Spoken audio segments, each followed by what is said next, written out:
侯耀文想收冯巩为徒，结果被马季截胡。侯先生和您是什么关系啊？我跟耀文老师呢，没有师徒的名分，但有师徒的情分，因为他改变了我的一生。1980年，侯耀文在报纸上看到冯巩的相声作品《说话与礼貌》后，感觉是个人才，于是就想把他调到铁路文工团。可当时冯巩正在天津制现场工作，想要离开必须经过厂领导的同意。得知情况的侯耀文随即带着石富宽赶往天津制现场。在经过一系列的波折后，侯耀文终于得偿所愿。回天津制现场演了3场，早班、中班、夜班的师傅们全都看了，感动了我们厂的领导才同意我走，才进的铁路，从此改变了我一生的命运。既然如此，冯巩为何不拜侯耀文为师，反而拜入马季门下呢？要知道，当时侯耀文的名气一点不输马季。其实早在加入铁路文工团之前，冯巩就认识了马季，并且成为了对方的徒弟。16岁时，还在上课的冯巩突然被老师叫到办公室，然后在马季和唐杰忠面前表演了一段相声。原本马季就是专门为冯巩来的，看到对方的演出后，更是直接问道：“你愿意学相声吗？”冯巩回答愿意。随后马季又问道：“你愿意跟我学相声吗？”冯巩再次回答：“我愿意。”就这样，冯巩成为了马季的徒弟。而对于这个徒弟，马季也很疼爱，经常带在身边指导。后来冯巩初中毕业，马季更是第一时间安排冯巩进入中央说唱团。然而冯巩因为出身问题政审不过关，最后被安排到了一家制现场。也就是在这里，冯巩遇到了侯耀文和石富宽，然而改变了一生的命运。冯巩，你乐意学相声吗？我说乐意。你乐意跟我学吗？我说乐意。那好，今后我就是你们的老师。1973年，冯巩正式拜入马季门下，而这也从此开启了冯巩的相声之路。在马季众多徒弟中，冯巩虽然不是最出众的那个，但绝对是最稳的那个。无论名气高低，一定要拿起笔来自己写相声。他说：“冯巩，要想做一个好的相声演员，一定要坚持2点，一点是表演，一点是创作。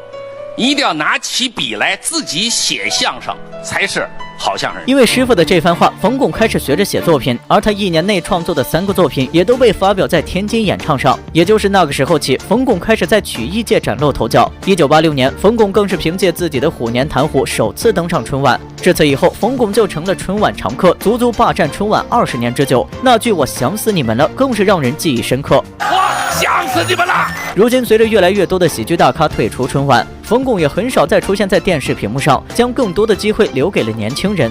虽然说冯巩现在功成名退，但他对恩师的感情从来没有消散。对冯巩来说，马季不仅是一位好老师，还是一位好兄弟。对方从来不会命令你去干什么，而是把你当朋友一样对待。也因为如此，冯巩在收徒的时候，不仅沿袭了老师、学生这样的称呼，对于自己的徒弟更是像亲生孩子一样对待。他给我姐打个电话，跟我姐说孩子挺不错的，说你既然学了这个行业，说你就让他在北京待着吧。我姐就说，我姐挺冲的，那要待在北京的话，到时候有现在工作给找好了，到时候要没有工作了，没有饭吃怎么办啊？冯老师也硬气，反正在工作嘛，慢慢找。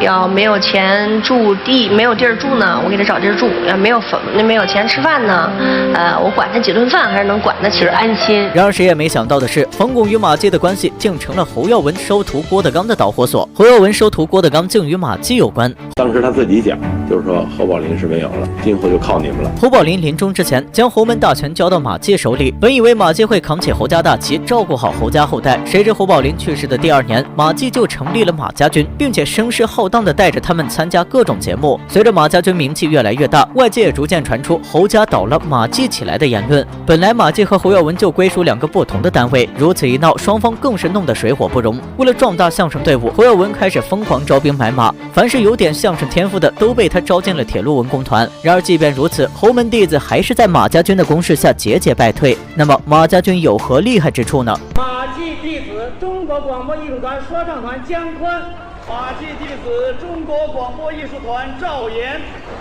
马季弟子中国广播说唱团刘伟，马季弟子，中国广播艺术团冯巩。马季一生共收了19位徒弟，虽然说他不是相声界收徒最多的，但每个徒弟的相声水平都很高。其中，冯巩、姜昆等人更是在曲协界赫赫有名。反观侯耀文的徒弟，除了郭德纲以外，其他基本没什么名气，哪怕有点本事，后来也被自己给作死了。正是在这关键时刻，郭德纲出现在侯耀文视线之中。当时郭德纲虽然有些能耐，但并不被主流看好。文先生喜欢我，郭德纲我要收你，太好了，我要拜您。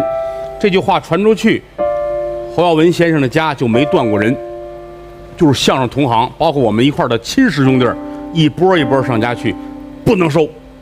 所以在我们这个行业里边，这是一个家常便饭。正因为侯耀文的慧眼识珠，才让他在这场侯马之争中占得先机。